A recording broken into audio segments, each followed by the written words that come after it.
کہ نورانی قاعدہ ایک بہت بڑا انعام ہے.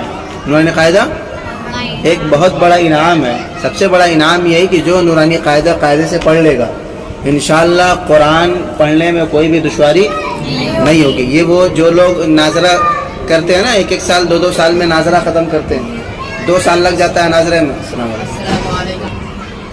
تو یہ بہت بڑا تحفہ اور انعام ہے نورانی قاعدہ، جو 2 سال لوگ لگا دیتے ہیں کس میں؟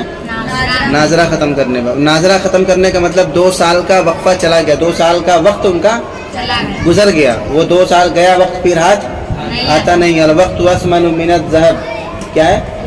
وقت جو ہے بہت قیمتی ہے، سونے سے بھی زیادہ قیمتی ہے.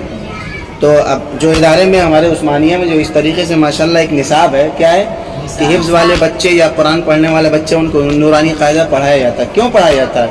ان کو رواں کرایا جاتا ہے، ان کو بتایا جاتا ہے کہ اخفا کیا چیز ہوتی ہے، ٹھیک ہے نا، اظہار کیا چیز ہوتی ہے، اظہار کب ہوگا، اخفا کب ہوگا، غنہ کب ہوگا. اسی طریقے سے قاف کی ادائیگی کیا ہے، شین کی ادائیگی کیا ہے، صاد کی ادائیگی کیا ہے، طا کی ادائیگی کیا ہے، اور کون زبان کب اور کہاں لگائیں گے تو کون سا حرف ادا ہوگا.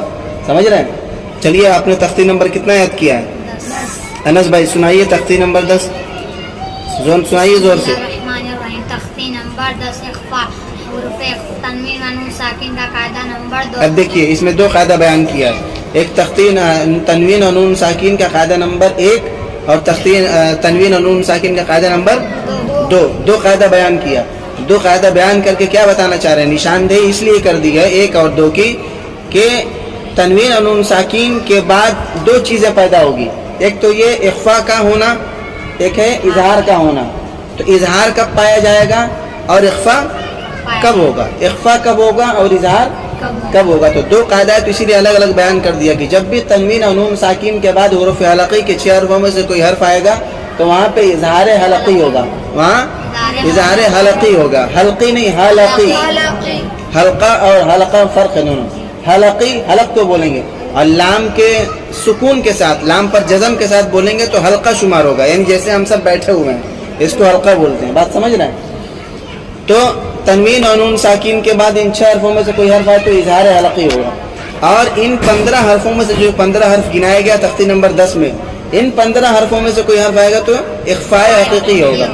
جب یہ چیز آپ سمجھ جائیں گے، یہ چیز ازبر کر لیں گے، یہ چیز آپ کو سمجھ میں آ جائے گی کہ یہاں پہ 15 حرف میں سے یہ حرف ہے تو یہاں اخفاء ہوگا. یہ میسج صرف عثمانیہ کے لیے نہیں ہے، پورے ہندوستان میں، پورے ہندوستان میں جہاں کہیں بھی قرآن کی تعلیم ہوتی ہو اور جہاں کہیں بھی اساتذہ قرآن کریم پڑھاتے ہو ان سے التجا اور درخواست. نمبر 10 اخفا تنوین و نون ساکن کا قاعدہ نمبر 2 حروف اخفا 15 ہیں.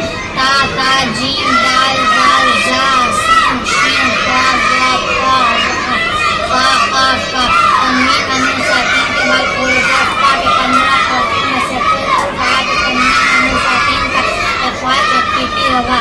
نون کی آواز سنا کر چھپا کر نو کو زبان نونی کے مخرج میں نہایت ضعف کے ساتھ